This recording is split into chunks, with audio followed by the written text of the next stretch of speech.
It's a new season. It's time for that age-old question. What do you do about Mike?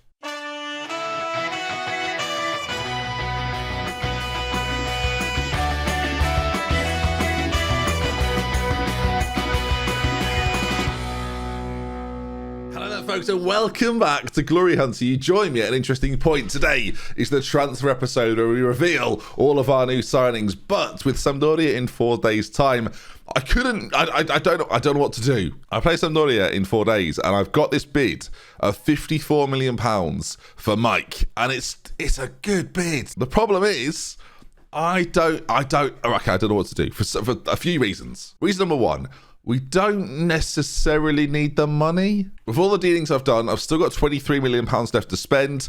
I don't really have an area in which I need to spend it, and obviously we'll talk about that in a minute. But for that reason, again, I've negotiated to 54 million, but that's a lot. The second issue is, it's pretty good. Last season, I liked him a lot. Look, the 9 clean sheets, it could be better, and a 6.9, it could be better. He started the season off hot, though. We'll come to some of the results we've had so far. 3 clean sheets in 4. Defensively, we're a little bit stronger. Again, he's not been here that long since joining from Lille.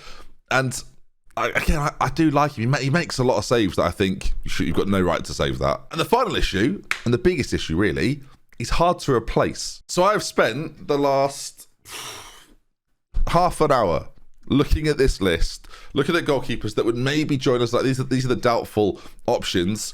These players here are pretty much out of range. Cost-wise, they're not going to join us, right? Donnarumma, despite the fact he's interested as a fan of the club, he's not going to join us. The list below that, sort of Neto to Castells, there's not an obvious replacement in this team. Lafont, as an example, right? It's a really nice goalkeeper. It probably cost me similar to what I'm getting for Mike, and the reality is when you compare the two, like Mike comes out on top for me. So that is kind of where we stand, right? Navas would be decent. He's second choice at PSG, but his wages would be a lot. Similar with Leno and the Ramsdale situation.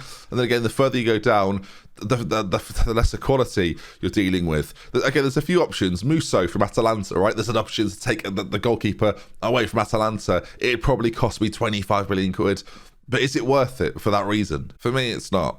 And that's sort of where we sit. If it was 70 million, which is what I asked for originally, I'd have done it. It's 70 million quid. We can still get a goalkeeper in that is of similar level, and it would make sense to take the money and then obviously go and invest maybe over half of it somewhere else. But let's get to the transfers. Let's explain why we don't really need the money and talk through our options. So as ever, with the transfer window, the outs always come first, and Ante Rebic, the writing's been on the wall for a little while. A really good player, and if we were using an inside forward on the left-hand side, I would have sold him. I'd have played him, frankly, but we're just not in that position right now. 11.5 million has gone to Bournemouth in the Premier League. It's not tearing it up at the moment, viewers, so I don't feel too bad about it. The 2 years before, I should clarify, like before I arrived, he was really good, but the change of the system hurt him really. Like Theo Hernandez on that left is just a monster. Now is it Petter Haig? Jens Petter Haig has left us as well. Young Norwegian player that I think like people have got quite a lot of hope for at Milan. Has had this loan move to Eintracht recently where he did all right again like a couple of seasons ago, but do I want him? Like, not really. 4.4 million from Boda. I don't need him, frankly. I do not need him. He's a victim of being a winger. Like, I just don't need him. And this is the one that might come as a bit of a surprise, I'm guessing. Abella Torre at left wing back, we've let go. I've brought a replacement in, but again, I just don't think he's quite of the level, quite of the quality required. I'd say 4.1 million, making a little bit extra on what they got him for from Monaco. So yeah, all round a decent deal. The other exits, just a little bit of squad management here.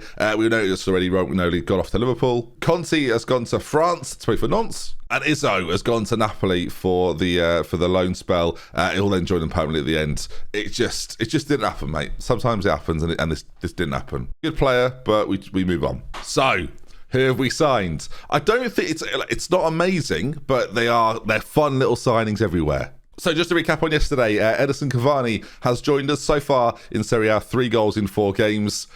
Good. That's what we want. He is the new Zlatan, basically, in this team. You know what Zlatan did last year? Well, Cavani's doing it this year. And Giroud is still a great second choice. And next to him, with Anthony Martial leaving and not rejoining, we signed Karim Adeyemi, who develops so well in the first year of FM. It's absolutely crazy. So far, just the 1 goal, 1 assist, but again, with Cavani scoring goals, we don't really mind. And Dybala's form has been really good too. We'll talk about that in just a second. £10 million, I think, again, a bit of a bargain. Had a good year last year, 10 goals in 19 appearances, and average rating-wise, you can see he's playing pretty well. So, yeah, very happy with this one. I've signed Loris Karius. Now, there's not really a way to introduce this than just to sort of shock you with it. So that's what we've done. It's like doing the Ice Bucket Challenge. He's the backup goalkeeper here, which is also why Mike's not leaving for £54 million, because otherwise we might have to play Karius, which is fine in small doses, just not Champions League finals. That one Champions League final, and then his concentration plummets. It's just what a shame. Technical goalkeeper-wise, really quite good, like agility, acceleration, physically, really quite good. But yeah, the mentals now are worry. And then we turn it into an old people's home. So you kind of expected this. Yeah, okay, there's players in their 30s. What of it? Now, this is controversial. I have signed Arturo Vidal from Inter Milan. He's on 42 grand a week. He fits the central role really well. He can play slightly more forward. He can play slightly more back. He's the kind of the perfect player for what we need on 42 grand. Like, we could go out and spend X amount. He cost me, just to be clear, 300k. So the reality is, for 300k, I'm not going to get a better player than this. Yes, physically, there are some issues. But in terms of work rate, aggression, the technical attributes, I don't think you'll find better in terms of, again, those mentals and technicals put together in a central midfield role. No, unless I signed another one. Well, I did. Welcome Sergio Busquets, who is also a very, very good player. Now, let me say right now, before the comment section is on fire, neither of these players are going to start, but in cup games and in some Champions League games where experience and I think competence is important, we've got Busquets as the anchorman, we've got Vidal as the ball-winning midfielder. We're going to have to put someone that's got 20 acceleration and 20 pace next to them. But I think all in all, we should be very happy with both additions. I'm very happy with both additions. I mean, we've got Sergio Busquets, who somehow is only 34. I feel like he's about 43, but we'll take it. Next up then, left back, Renan Lodi. Now, of course, I said we let go of Ballo-Touré and I brought in a replacement. And I think you'll agree, viewers, the replacement's pretty good. At 24 years of age, Lodi has got plenty of time to continue to improve and be a much better backup, in my opinion, for Theo Hernandez. If we lose Ballo-Touré, Lodi comes in and I feel like we're almost as strong, actually. Like, Hernandez is excellent, but in terms of what we want going forward, especially that dribbling, crossing, acceleration, agility, it's got all the tools. The work rate, a little bit of a concern. Other than that, very, very happy. And on to centre-back then. We let a couple go, so we had to bring a couple in. Anel Ahmedhodzic. Not even close. We'll go with Anel, and I'll let the comments tell me how to say it. And then we'll let someone else in the comments tell me how to actually say it. And then about 3 episodes later, we'll find out how I actually say it. But he's Bosnian. You know of him. He's one of the wonder kids, I feel like, in FM in recent years. And yeah, very, very good. Manchester United bought him for £2.9 million. Played him a little bit. I mean, 9 starts. And so, for some reason, have loaned him to me for £1.8 million for the year. We'll take it. I actually think it's a very good bit of business for me. Like, I don't really know why they've let me have him. Ball-playing defender, costing me next to nothing, very tall. Yeah, perfect. And speaking of very tall defenders that I think are pretty perfect, again, not 23 years of age and is, like, you know, about to come into his peak, someone that is at their peak right now. And as a Liverpool fan, it's amazing to see what this player has gone on to become. Any ideas of who it is? Some of you are right. For £23.5 million, potentially rising to 28, we've brought in Sebastian Coates. Now, yes, acceleration, I've seen it. Agility, I've seen it. But everything else, wow. How he's become this player, I don't really know. Yes, I've bought him for jumping, reach and heading. Yes.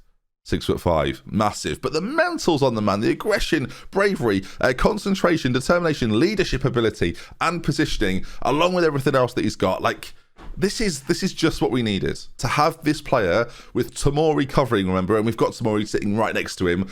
This is just what we needed. A leader personality at the back. He's 31 in Italy. That is the prime of defending, in my opinion. Might be 35, but we'll take 31. And since having a loan spell and a transfer to Sunderland and then moving on to Sporting, like, he's really grown as a player. And as you can see, he's one hell of a player now. I'm a big fan, and I think he'll do wonders for us. So starting 11-wise, this is now what we are working with. Mike keeps his place in goal. Tamori and Quatez at the centre. Again, Tamori the cover defender. We've moved Quatez to the right-hand side. He prefers to be there, so we're moving him to be there. Tamori, on the other hand, doesn't really care where he plays. So again, moving to the left, covers round on the right-hand side. Not a problem. Salimekas and Hernandez on either side, still really strong. Salimekas, like the star rating to me, is irrelevant. 23 years of age, still got loads of potential. I don't think my coaches know what they're talking about. Tonali to sit in the anchorman role. Kessie, Benacer, I'm going back with it, viewers, in the centre. Dybala behind Cavani and Adeyemi. And the big thing I want to talk about really isn't so much this, it's this. I think our depth on this side is really good. If we're to go through it position by position, right, Karius is the backup goalkeeper. Keep your thoughts to yourself. Kea and Anel as centre-backs. Lodi and Kalu as full-backs. You've got Vidal as the ball winner. Bakayoko's there. Busquets is there as well. Diaz. Someone mentioned this in the comment section. I'd already concluded it. Adley is potentially a bit of a star in this team. I know, again, the star ratings don't really highlight that, but at 22, he's the perfect kind of backup playmaker. Again, breakthrough prospect. He's not going to complain if he doesn't play, but if he comes on late in games or plays those cup games, it'll be absolutely fine. Giroud, Liao, as well as a few others. Pobega? Pardon? Pobega. Sure. Tommaso Pobega. It looks like Pogba, but it's not Pogba. It's like got some of the letters of Pogba. Very. I've called him not Pogba. Now, that might be frowned upon, but again, another decent central midfield option. If someone bids 10 million for him, they can have him. But right now, again, another real good midfield option. So squad-wise, I'm very happy. That's the squad in full then. You can take a proper look at it if you like. Of course, there's some stars in there. Samari, Quatez. Of course, you've got Hernandez as well. Tonali through the centre. Dybala, Adeyemi. It's the core. It's the spine. And again, Kessie's in there too, who I really, really like. Bids have come in for Kessie that have been rejected all summer. And we've got this Mike situation. And I come back to it. And as much as I wanted to do first game of the season, again, this is sort of the transfer situation. What do you do about Mike? I genuinely don't know what to do with him. I'm very, very, very confused. £54 million. And is there a goalkeeper I should go and get? Bear in mind, like Livakovic's gone to Atletico Madrid, playing second fiddle to Oblak, but he's just gone. Like I can't get either of those two. I don't know who to get, and I've frozen. That's my problem right now. I've frozen and I don't know what to do. If one of these goalkeepers was obvious, like maybe the guy at Feyenoord, like he's good, but again, is there any point in replacing him? Do you sell him? Bring in an older goalkeeper, maybe someone that's been around the block a little bit, and then, I don't know, someone like Kepa comes in from Chelsea. Like, he's still not a bad goalkeeper. He's arguably of like similar level, and then you go and spend the money elsewhere on a big name striker, or maybe you move Dybala forward and bring in a different shadow striker. Oh, I don't know what to do. Yeah, I really don't know what to do. Alex Merritt from Napoli. Again, he's listed as well. Like, is he the replacement for Mike? I just don't think he is. There's a reason that Napoli are listing him. Like, he's not as well rounded, basically. Hugo Lloris is available. I mean, Lloris is not a terrible option, but I've used Lloris in FM. I don't like him. Last year for Tottenham, not great. Hasn't started the season. No, not Lloris. But comment section. This is where you come in. Let me know. I can't, how do you solve a problem like Mike? I mean, I've seen Like Mike many years ago. Very good film. Little Bow Wow. And now I've got the same issues. No, not my trainers. Like, they're fine. But, I mean, I don't know what to do. How many times am I going to say I don't know what to do? I asked the Discord. They don't know what to do. I don't know what to do. I'm leaving it to you, viewers. Do we get him gone, or do we get him in the team and press forward? Speaking of which, then, just to round things off, if we bring you to the fixture list, we started in early July. That caught me off guard. Played Fiorentina, beat them. Played Regina, beat them. Played Cagliari.